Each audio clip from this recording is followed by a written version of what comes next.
When I'm bored, sometimes I find myself opening up SCP Containment Breach's source code to scroll through and read it just for fun.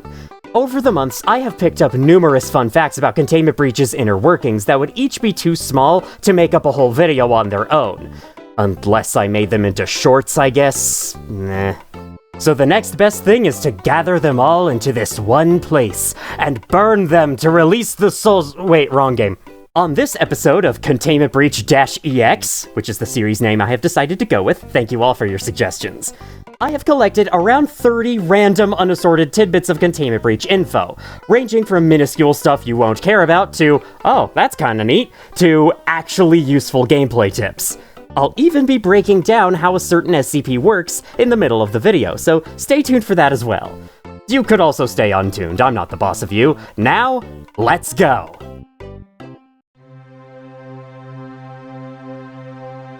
The first fun fact involves the intro. SCP-173's chamber inside the intro and 173's chamber after the intro are actually two separate rooms, called 173 and Start, respectively. At the end of the intro sequence, the player is seamlessly teleported between the two rooms, which is disguised by all the blackouts and chaos. Doors that slam shut in front of you like so will not play the loud sound effect if you're wearing SCP-714. Additionally, wearing SCP-714 prevents eye drops from working. At first I was confused by this, but I forgot that 714 also nullifies the effects of chemicals and medicines on the body, so this makes sense, and I think it's a pretty cool detail. If you've ever wondered why SCP-966's exhaustion debuff is applied so subtly, with no indication whatsoever, that's because it's unintentionally subtle. In 966's behavior code, you can find a list of randomly chosen messages that are supposed to be displayed when you receive the debuff. This code is wrapped in a check that makes sure you don't already have a stamina debuff before it displays a message, which makes sense. If you're already tired, the 966's applying the same debuff wouldn't change anything, so there's no reason to show the message again. The problem is, the player was just given the stamina debuff 3 lines before this check. So the check will always fail, which means these messages never appear in the game. This oversight is fixed in Ultimate Edition Reborn, and if I had to guess, it was probably the easiest bug fix the mod developers ever made. For another coding oversight, do any of you remember this feature?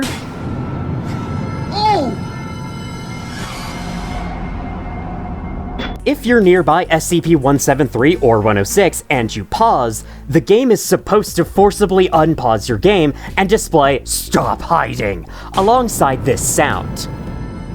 However, this no longer occurs in 1.3.11.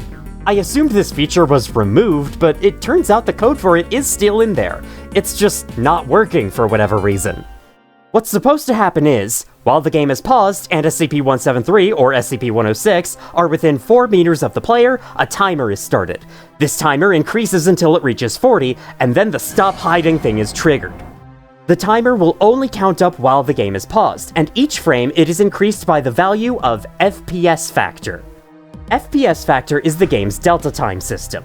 A new FPS factor value is calculated at the beginning of every new frame by looking at how much time has passed since the previous frame, and then this value is used all over the code to ensure that everything time-based runs at the same rate, no matter what the current frame rate is.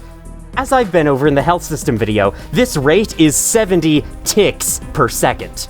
So if a timer is incremented or decremented by FPS factor each frame, then that timer will increment or decrement by 70 each second. In addition, if the game is paused or in any other kind of menu, FPS factor is set to 0, which is a nice and easy way to pause the game, since multiplying 0 to all time-based mechanics and timers causes them to be frozen. Hey, wait a second! Since FPS factor is 0, this timer never moves, which means the game remains paused despite 173's presence. That being said, I somehow triggered the feature without trying to, just after I loaded a save, so there's some kind of glitchy nonsense that can activate the feature, but I have no idea what it is or how to do it consistently. Either way, a pretty funny oversight. I don't know what caused this feature to break over the versions, but I won't dwell on it too long, so let's continue. If you wear a pair of night vision goggles in front of SCP-895, you will eventually be killed as the goggles' digital display is affected by the presence of 895. Normally, it takes roughly 11 seconds of exposure to die, but that's only with the normal night vision goggles. With the blue goggles, it takes 21 seconds to die, and with the red goggles, it takes 31 seconds. Dying to 895 with either of the latter two goggles will give a special death message, revealing that the goggles were able to fight off the influence of 895. This has always been one of my favorite little details in the game. Next up, let's give some attention to the most overlooked and underused SCP in this game, SCP-682. Specifically, what causes him to roar in the distance? Well, like a lot of things in this game, it's caused by a room event called 682 Roar. This event can be attached to any one of these 3 rooms on a randomly generated map. When the player enters the room with this event, a countdown is started, beginning at a random value in a range of around 4 to 14 minutes. The countdown will continue running so long as the player isn't inside any of the special SCP dimensions. Once the countdown reaches about 15 seconds remaining, 682 sings his lovely song, and the remainder of the timer is used to time the camera's shaking with the sound effect. Once the countdown hits 0, the event is removed from the room so it doesn't trigger again. And that concludes one of 682's 2 appearances in the game. For whatever reason, the 682 Roar event is the only room event that cannot be placed in the map creator. So unfortunately, custom maps cannot have 682 roaring in the distance. Or can they? No, that joke is overused. To determine which rooms can have which room events, the map creator draws from the info in events.ini from the game's data folder.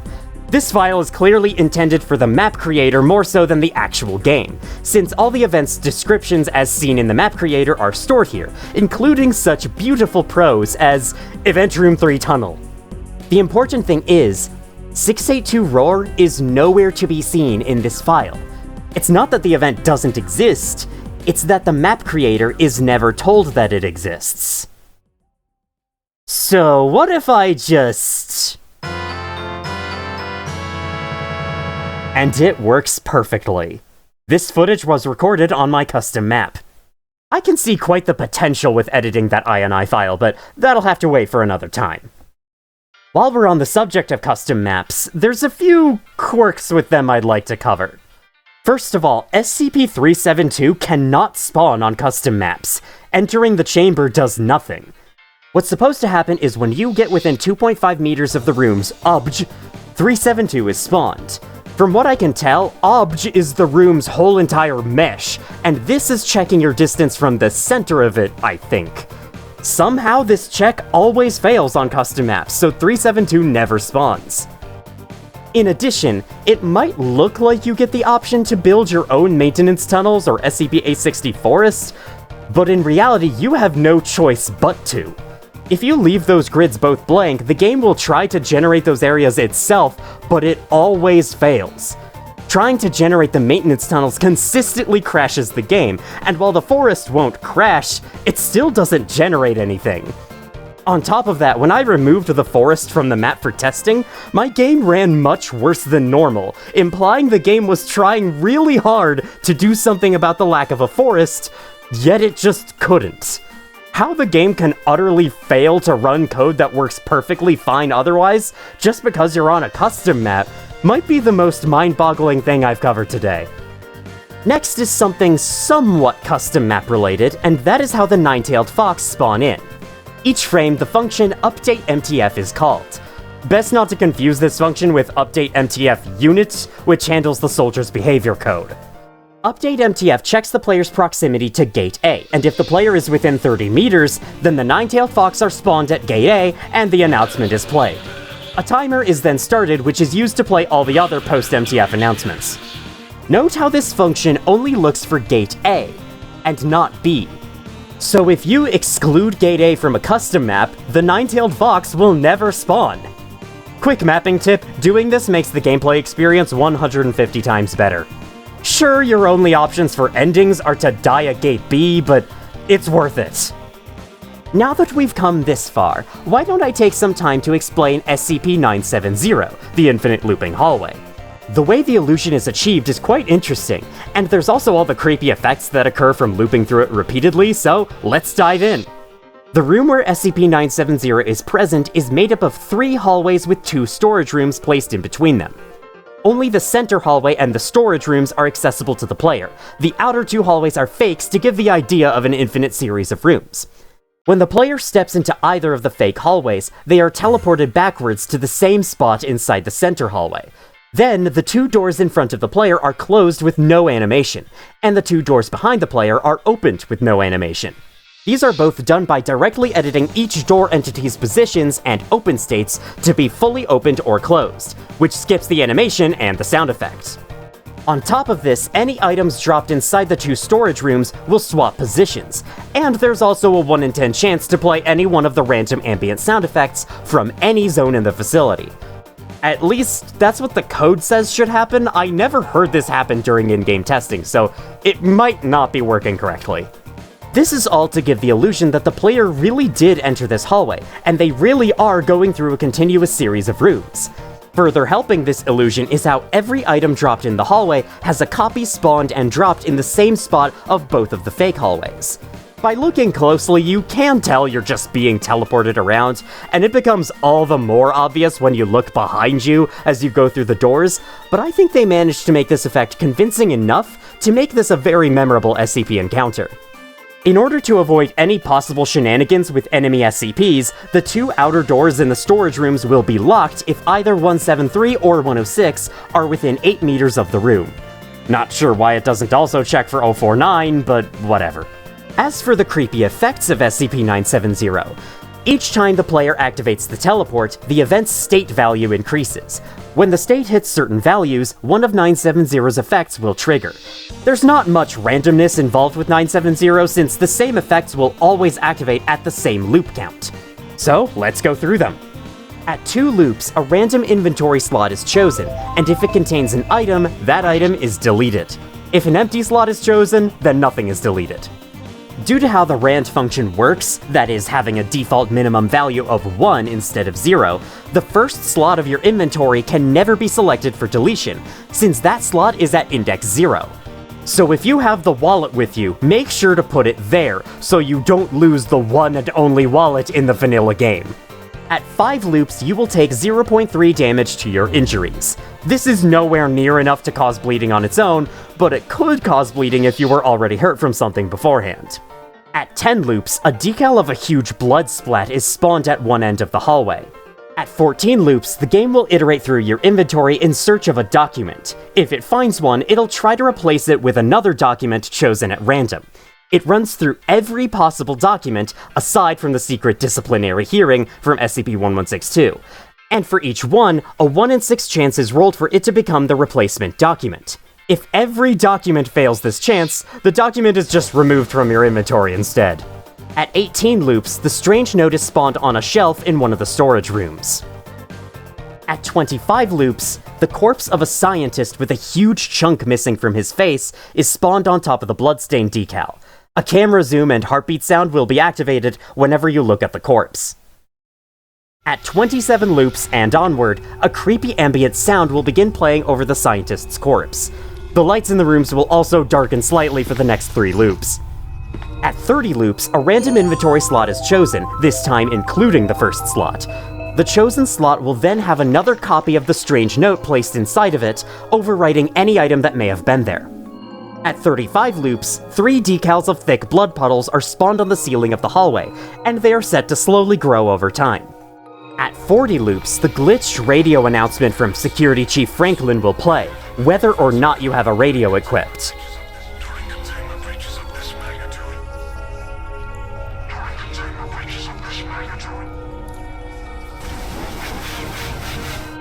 It makes for quite the creepy moment after you've gone this far deep into 970. At 50 loops, a facility guard is spawned in the hallway on the opposite end from the scientist's corpse. This guard's behavior is set to state 7, which has no behavior other than to turn towards the player. At least it's more than State 8, which is... At 52 loops, the guard is despawned. Sad.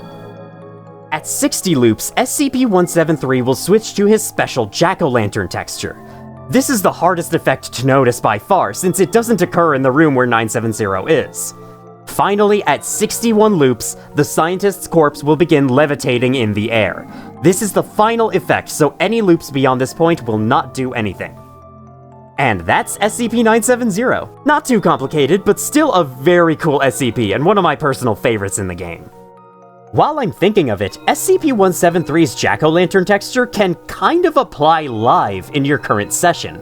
What I mean by this is that when the time ticks over to October 31st, loading a save, whether it's a quick load or a load from the main menu, will cause him to swap textures.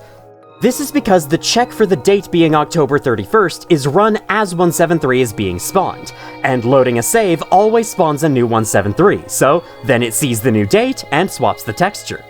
Vice versa goes for the date taking over to November 1st. He'll swap back to his normal texture upon loading a save. However, there's actually a minor oversight here. When applying the jack-o'-lantern texture on October 31st, the variable Halloween text is set to true, but nothing ever sets it to false if it isn't October 31st, which can cause a bit of a problem with 970's texture swap effect. 970 only switches 173's texture if Halloween text is false. So if it's still set to true from the save file being played during October 31st, the effect doesn't activate. I ended up discovering this oversight while capturing footage of 970's effects. I feel like I keep finding new oversights every session with this frickin' game. Moving on to another of my favorite SCPs, let's talk about a secret inside of SCP-1499. Sometimes, when you put on the mask and enter the dimension, the SCP-1499-1s will be completely surrounding you. I thought this was a random event, but it turns out it's actually guaranteed to happen under two conditions. Whenever you put on the mask, the event's State 2 value increases by 1. If this value is equal to 2 or 3, chosen at random, or it's reached 4, then a bunch of 1499-1s will spawn surrounding the player.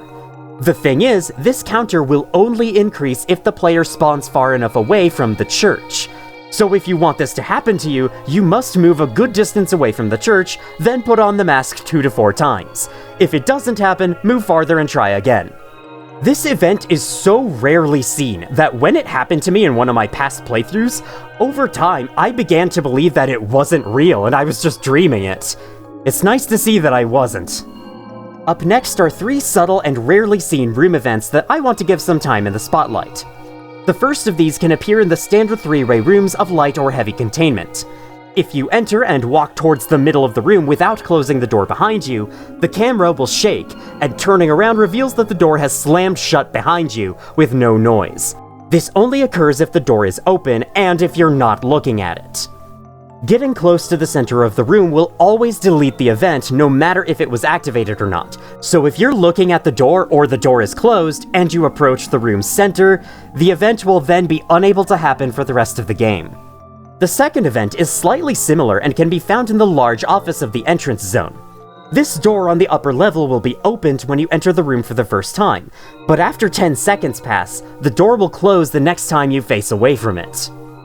It plays no sound, nor does it shake the camera, making it nigh unnoticeable. These 2 events are all but guaranteed to appear on randomly generated maps, so keep a lookout for them the next time you play. But don't forget about the final rare room event, SCP-106 appearing in the lower area of these gas catwalk rooms. This event only has a 7% chance of being applied to a vacant catwalk room in a randomly generated map. The chance is increased to 17% on aggressive NPCs mode. And it simply causes 106 to appear standing inside this door. He can only appear here if he's not contained or isn't currently chasing you, and his spawn timer will be paused while he's down there. He does not notice you or give chase, and after the event's state timer reaches 800, he will disappear the next time you blink.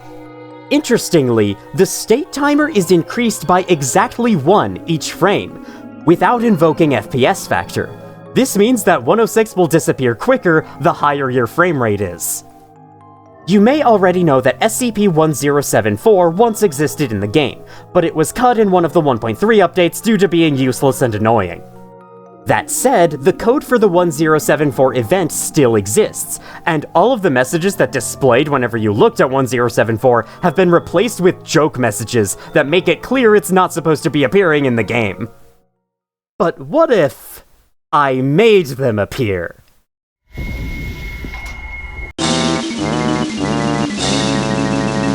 Well, it was worth a shot. There are numerous on-screen messages that appear throughout the game, but not all of them are on the screen for the same amount of time. The shortest lasting messages are the ones for SCP-1048-A's event, which lasts for 3 seconds. The longest lasting messages are any of the Blitz 3D error messages you might come across while playing, which lasts for 20 seconds.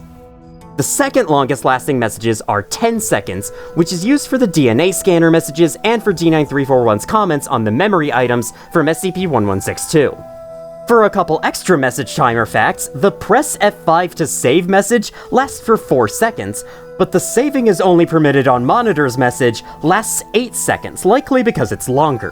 What's weirder is how the strange bottle has most of its messages last for 7 seconds, except for the Pocket Dimension one, which lasts 8 seconds. And SCP-012 does the same thing with its messages. For this next part, I'd like to make an addendum to my video on SCP-294. First up, an answer to the mystery of the inconsistent single-letter orders. To recap, typing one letter into SCP-294 will give you the first drink in the data file that starts with that letter. Most of the time. Some letters give you something a few drinks after the actual first drink with that starting letter. For example, typing H gives you Higgs boson and not Half-Life 3, despite the fact that Half-Life 3 is one of the names of the very first drink in the file. YouTube user Longboost let me know why this happens, which was actually something I talked about in that video. The function that scans each name for a match searches each line from start to finish, and upon finding the first instance of the character string we're looking for, it checks if that string is the start of a drink name. If it is, then this is the drink that shall be ordered. If it's not, we skip the rest of the line and go to the next one. So, when we type H into SCP-294, the function scans this line and finds the letter H inside the word nothing. This H is not the start of a name, so this must be the wrong drink. This occurs again with the hot chocolate drink. Because the word chocolate has an H not as the first letter, hot chocolate is skipped over as well. Higgs boson works because the H at the start is the first H in that collection of names. This fact convinces me even more that being able to type incomplete drink names or single letters into SCP-294 was unintentional. Secondly, some people asked if new line characters can be inserted into messages, but from what I can tell, they cannot. The game will just include the characters in the printed message. Some others asked what happens if you make a drink with the name Cup of, because of how the game removes the Cup of text from your input or from the drink's name when it goes to search SCP-294.ini. The answer is nothing special. It works exactly like any other drink. While we're in the entrance zone, I also have an addendum for the previous video, where I talked about how the game converts Dr. Maynard's code to the code for the maintenance tunnel's door by multiplying Maynard's code by 3 and then doing mod 10,000 on it to keep it at 4 digits. SCP Wyatt has since let me know that you can reverse the conversion by multiplying the maintenance tunnel's code by 6,667. It's just a coincidence, calm down. The resulting massive number will contain Dr. Maynard's code as the first 4 digits. It should. I'll try the calculation again? Weird. This should be working. Let me check Dr. Maynard's code on this file. 3646? So I was close. Now let's try to convert it to the maintenance tunnel's code and... I forgot about that edge case. If the resulting maintenance tunnel's code is less than 1000, the game will add 1000 to it, to make the first digit 1 instead of 0. It is possible for the digits in the middle to be 0, but the first digit must be at least 1. If this happens, the conversion doesn't work, because the maintenance tunnel's code is no longer directly based off of Maynard's code. Good news is there's a simple workaround. If the maintenance tunnel's code starts with a 1, try the conversion with either a 1 at the start or with no digit at the start, and one of those results should work. This makes for a third, less intended way to access Dr. Maynard's office. You could also just, grab the radio right next to 372's document, turn it into the very fine radio and listen to the code, but if you want to be interesting, stepping into SCP-860-1 briefly, you may have heard of the small chance you have of spotting a human figure out in the woods, who is likely Agent Izumi Junko, the same person who leaves behind these notes.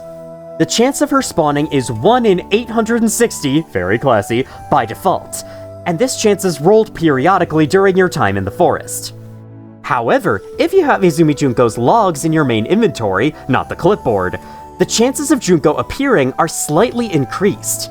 With 1 document, the chance is 1 in 850, with 2, it's 1 in 830, and with all 3, it's 1 in 800. So if you want to hunt for this rare event, make sure to have all 3 of her logs in your inventory while you're looking. Among the player's many hidden stats is one called Sanity, which is used by SCP-895 to kill the player for looking at its camera screen. When you look at the screen, your sanity goes down, which darkens the screen and plays the heartbeat sound. If your sanity gets low enough, the creepy pictures appear and eventually you'll die. Sanity will regenerate to full as long as it's not being drained. What you may not know is that there are 3 other places where your sanity is drained. When SCP-035 reawakens after he's gassed to death, when you stand inside of 035's chamber without a heavy gas mask or heavy hazmat suit equipped, and when you stand inside SCP-106's throne room. This last one is very slow and subtle, only truly visible if you no-clip up to the pair of eyes on 106's throne, since that's not actually him. Note that these other sources of sanity drain cannot kill you. That is something specific to SCP-895. Speaking of darkening the screen, that's what the S-NAV does whenever you hold it. But have you noticed that the screen is prematurely darkened if you click on the S-NAV in the inventory? This is because the screen darkening happens whenever the variable selected item is set to an S-NAV. Selected item is set to whatever item is clicked on in the inventory, or the item you have equipped outside of the inventory, so this is why the screen is darkened in both cases. If you anger SCP-096 and then enable no target, 096 will not give chase as expected, but he's not happy about it, because he'll still be screaming to himself. Disabling no target while he's in this state does not cause him to give chase. The console commands are something many people know about already, but there are a few obscure commands that aren't used very often. Let's cover them. First up is Revive or Resurrect, which can be used to cancel your death. It doesn't work super perfectly, but it's still good to know that it exists. On the opposite end is Kill, which, take a guess. Dying this way actually gives one of 3 unique death messages that you can't normally see. One of which references the infamous memory access violation, the most common way Containment Breach crashes. There's a command to toggle the FPS display in the corner, even though you can turn that on in the options menu. There's an infinite stamina cheat, which is a godsend for recording these videos, even though I hardly use it. You can toggle the warheads on and off remotely, unlock gate A and or B without doing all that stuff first, spawn a fine radio, night vision goggles, or an S-NAV ultimate with commands much easier to remember than spawn item, teleport 173 to your position, make 106 appear from the floor without spawning a new one, set the values of event states, be reminded of your appointment with George, set a blink effect, and only a blink effect, there's no command for a stamina effect, and you can even teleport yourself 5 meters above a 9-tailed fox soldier. For some reason. This command is called TP. If there's a meme here, I don't know it. It's probably just for debug. There is also a command to teleport you to specific map coordinates instead of a room like teleport does. But since teleport was taken, they called this one Tele. And after learning about this, I'm really mad they didn't make a command called phone to complete the pair. Finally, there's 2 commands that activate a group of cheats all at once, which are called ASD and ASD2. The long-awaited sequel to the critically panned ASD-1. Now it's time for an actually helpful gameplay tip. SCP-970 cannot see you through the windows of the small testing room. In fact, you are almost completely safe from 173 while you're inside that room. The way this event works is, upon opening this keycard door, a timer starts.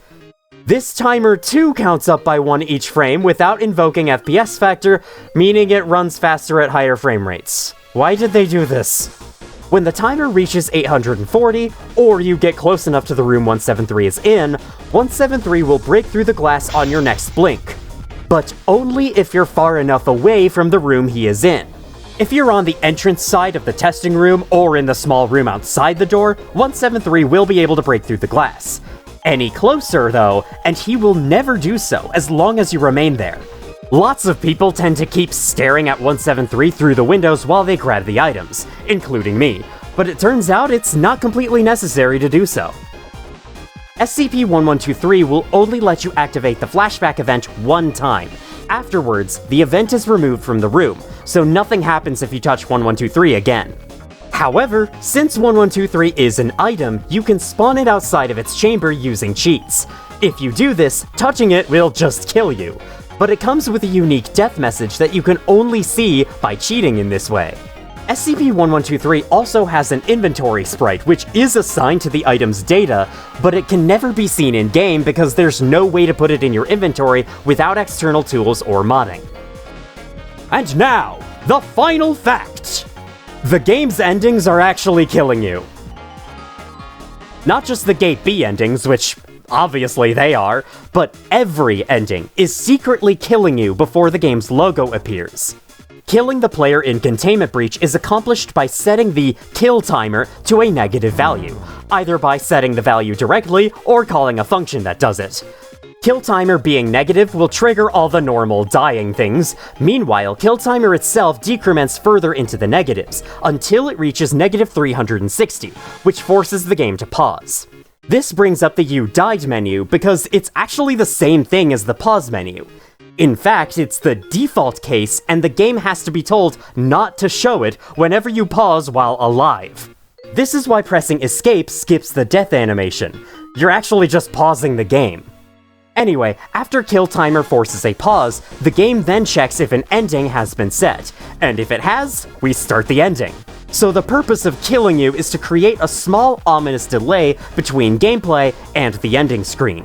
While it can cause some issues like somehow showing the You Died menu instead of the proper ending menu due to janky shenanigans I'm unaware of, these two are not the same menu by the way, I think it executes its intended effect pretty well overall. And that wraps up most of the fun facts I have for now. I hope you enjoyed this video, and I hope you learned something new in the process. The next Containment Breach-EX should absolutely be about the random generation. If it isn't, then I guess Santa isn't real after all. By the way, thank you all so much for the support on this little series. I could never expect just how much demand there is for this niche. I am more than happy to keep making these types of videos, but I do have plans for non-Containment Breach videos I would like to release as well. Whether I'll find the time for them is another story, but that's a problem for me to solve. Anyway, thank you all for watching, if you did, and as always, I will see you all in the future.